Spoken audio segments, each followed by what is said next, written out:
Operation ಬಗ್ಗೆ ಎರಡನೇ ಸಲಹೆಯನ್ನ ಕೂಡ ದರ್ಶನ್ ಪಡೆಯೋರಿದ್ದಾರೆ. ಸೆಕೆಂಡ್ ಒಪಿನಿಯನ್ ಆಪರೇಷನ್ ಸಂಬಂಧ ದರ್ಶನ್ ಸಲಹೆಯನ್ನ ಪಡೆಯೋರಿದ್ದಾರೆ ಅನ್ನೋದು ಗೊತ್ತಾಗ್ತಾ ಇದೆ. ವೈದ್ಯರ ಸಲಹೆಯನ್ನ ಪಡೆದು ಮುಂದಿನ ನಿರ್ಧಾರ ಮಾಡೋರಿದ್ದಾರೆ ದರ್ಶನ್ ಹಾಗೆ ದರ್ಶನ್ ಕುಟುಂಬದವರು. ಸದ್ಯಕ್ಕೆ ಯಾವುದೇ ಆಪರೇಷನ್ ಅನ್ನ ನಟ ದರ್ಶನ್ ಮಾಡಿಸಿಲ್ಲ. ನಾವು ಅವಾಗ್ಲೇ ಹೇಳಿದ್ವಿ ಯಾವುದೇ ಸರ್ಜರಿಗಳಾಗಿಲ್ಲ ಅಂತ. ಆಪರೇಷನ್ ಬಗ್ಗೆ ಸೆಕೆಂಡ್ ಸಜೆಷನ್ ಪಡಿತಾರೆ. ಇದು ಎಲ್ಲರ ವಿಚಾರದಲ್ಲೂ ಕೂಡ ಕಾಮನ್ ಆಗಿರುತ್ತೆ. ಒಬ್ಬ ವೈದ್ಯರ ಸಲಹೆ ಮೇರೆಗೆ ಯಾರು ಯಾವುದೇ ಟ್ರೀಟ್ಮೆಂಟ್ ಅನ್ನ ಈ ಕಾಲದಲ್ಲಿ ಪಡೆಯೋದಿಲ್ಲ.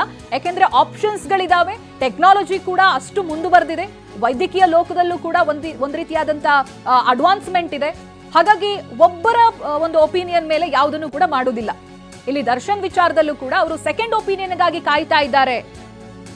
ಇನ್ನೊಂದು ಡಾಕ್ಟರ್ನ ಕನ್ಸಲ್ಟೇಷನ್ ಆಗಿರ್ಬೋದು, ಈ ರೀತಿಯಾಗಿ ಮಾಡ್ತಾರೆ. ಆ ನಂತರದಲ್ಲಿನೇ ಸರ್ಜರಿ ಅಗತ್ಯ ಇದೆಯಾ, ಮಾಡ್ಲೇಬೇಕಾ, ಯಾವ ರೀತಿಯಾದಂತ ಸರ್ಜರಿಗಳನ್ನ ಮಾಡಿಸ್ಕೊಳ್ಬೇಕು, ಇವುಗಳನ್ನ ನಿರ್ಧಾರ ಮಾಡ್ತಾರೆ. ಒಂದು ದರ್ಶನ್ ಹಾಗೆ ದರ್ಶನ್ ಕುಟುಂಬದ ಜೊತೆ ವೈದ್ಯರು ಕೂಡ ಚರ್ಚೆ ಮಾಡ್ತಾರೆ. ಯಾಕೆಂತ ಹೇಳಿದ್ರೆ ದರ್ಶನ್ ಸಾಮಾನ್ಯ ವ್ಯಕ್ತಿ ಅಲ್ಲ, ಕಲಾವಿದ, ಚಿತ್ರನಟ. ಅವರ ಮುಂದಿನ ಜೀವನಕ್ಕೆ ಈಗ ಮಾಡುವಂತ ಯಾವುದೇ ಚಿಕಿತ್ಸೆಗಳು ಅಡ್ಡಿ ಆಗಬಾರ್ದು. ಈ ನಿಟ್ಟಿನಲ್ಲಿ ಅವರ ಕುಟುಂಬ ಕೂಡ ಚಿಂತನೆಯನ್ನ ಮಾಡ್ತಾ ಇದೆ. ವಿಜಯಲಕ್ಷ್ಮಿ ಅವರಾಗಿರ್ಬೋದು, ದರ್ಶನ್ ಆಗಿರ್ಬೋದು, ಒಂದು ಕಡೆಯಲ್ಲಿ ಈ ಚರ್ಚೆಗಳೆಲ್ಲ ಆಗಿರುತ್ತೆ. ಏನ್ ಮಾಡೋದು, ಒಂದು ವೇಳೆ ಸರ್ಜರಿಯನ್ನ ಮಾಡಿಸ್ಲೇಬೇಕಾದಂತ ಅಗತ್ಯ ಬಿದ್ರೂ ಕೂಡ ಇದಕ್ಕೆ ಇನ್ನೊಂದು ಆಪ್ಷನ್ ಇದೆಯಾ, ಅಥವಾ ಈಗ ಇರುವಂತ ರಿಪೋರ್ಟ್ಗೆ ಸೆಕೆಂಡ್ ಸಜೆಷನ್ ಅನ್ನ ಪಡೆದುಕೊಳ್ಬಹುದಾ, ಅದರಲ್ಲಿ ಏನಾದ್ರೂ ವ್ಯತ್ಯಾಸಗಳು ಕಂಡು ಬರ್ಬೋದಾ ಸರ್ಜರಿಯಿಂದ ತಪ್ಪಿಸ್ಕೊಳ್ಳೋದಕ್ಕೆ? ಇವೆಲ್ಲವೂ ಕೂಡ ಸಾಮಾನ್ಯವಾಗಿ ಪ್ರತಿಯೊಬ್ಬ ವ್ಯಕ್ತಿ ಕೂಡ ಯೋಚನೆ ಮಾಡ್ತಾರೆ. ಅದೇ ನಿಟ್ಟಿನಲ್ಲಿ ದರ್ಶನ್ ಕುಟುಂಬ ಕೂಡ ಯೋಚನೆಯಲ್ಲಿದೆ.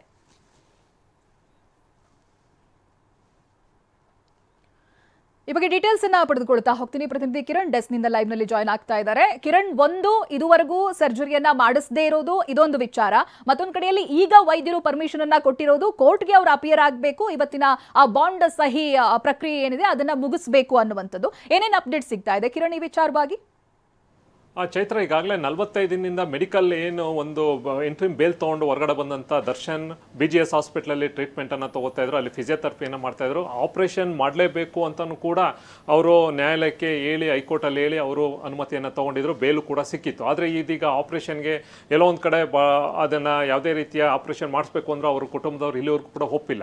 ಇನ್ನೊಂದು ಕಡೆ ಅವ್ರಿಗೆ ರೆಗ್ಯುಲರ್ ಬೇಲನ್ನು ಕೂಡ ಅಪ್ಲೈ ಮಾಡಿದ್ರು ದರ್ಶನ್. ಅಂತಿಮವಾಗಿ ಕೋರ್ಟ್ ಕೂಡ, ಹೈಕೋರ್ಟ್ ಈಗ ರೆಗ್ಯುಲರ್ ಬೇಲ್ ಕೊಟ್ಟಿದೆ.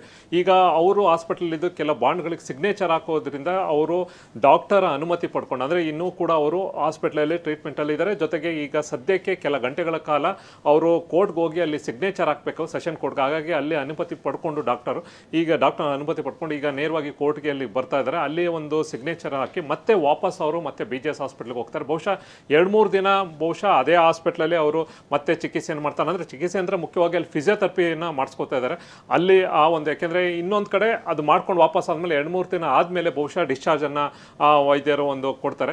ಅದ್ರ ಒಳಗಡೆ ಮತ್ತೇನಾದ್ರು ಆಪರೇಷನ್ ಮಾಡಿಸ್ಕೋತಾರೆ ಅಂತ. ಯಾಕೆಂದರೆ ಈಗ ನಮಗೆ ಸಿಕ್ಕಿರುವಂಥ ಮಾಹಿತಿ ಪ್ರಕಾರ ಆಪರೇಷನ್ಗೆ ಅವರ ಫ್ಯಾಮಿಲಿ ಮೆಂಬರ್ಸ್ ಇಲ್ಲಿವರೆಗೂ ಕೂಡ ಒಪ್ಪಿಲ್ಲ. ಯಾಕೆಂದರೆ ಸ್ಪೈನಲ್ ಕಾರ್ಡ್ ಆಪರೇಷನ್ ಅಂತಂದರೆ ಮುಂದೆ ಅದು ಸಕ್ಸಸ್ ಅಂತಂದರೆ ಅವ್ರಿಗೆ ಈ ಆ್ಯಕ್ಟಿಂಗಲ್ಲಿ ಇರೋದ್ರಿಂದ, ಆ ಫೀಲ್ಡಲ್ಲಿ ಅಂದರೆ ಫಿಲ್ಮ್ ಫೀಲ್ಡಲ್ಲಿ ಇರೋದು, ಆ್ಯಕ್ಟಿಂಗಲ್ಲಿ ಫೈಟಿಂಗ್ ಇದೆಲ್ಲ ಇರುತ್ತೆ. ಎಲ್ಲೋ ಒಂದು ಕಡೆ ಮುಂದೆ ಅವರು ಆ್ಯಕ್ಟಿಂಗ್ ಮಾಡೋಕ್ಕೆ ಸಮಸ್ಯೆ ಆಗ್ಬೋದು, ಅಥವಾ ಮುಂದೆ ಪೇಯ್ನ್ ಜಾಸ್ತಿ ಆಗ್ಬೋದು, ಅಥವಾ ಅದು ಸಕ್ಸಸ್ ರೇಟ್ ಎಲ್ಲೋ ಒಂದು ಕಡೆ ಕಮ್ಮಿ ಇದೆ ಅಂತ ಅನಿಸುತ್ತೆ. ಹಾಗಾಗಿ ಅವರು ಭಾಳಷ್ಟು ಡೆಲಿಮಾದಲ್ಲಿದ್ದಾರೆ, ಮಾಡಿಸ್ಬೇಕೋ ಬೇಡವಂತ. ಹಾಗಾಗಿ ಈಗ ಕೊಟ್ಟಿರೋ ರಿಪೋರ್ಟ್ ಏನಿದೆ ರೈಟ್ ಕಿರಣ್, ಹಾಗೆ ಸಂಪರ್ಕದಲ್ಲಿ ಮತ್ತಷ್ಟು ಅಪ್ಡೇಟ್ಸ್ ಬರ್ತಾ ಇದೆ.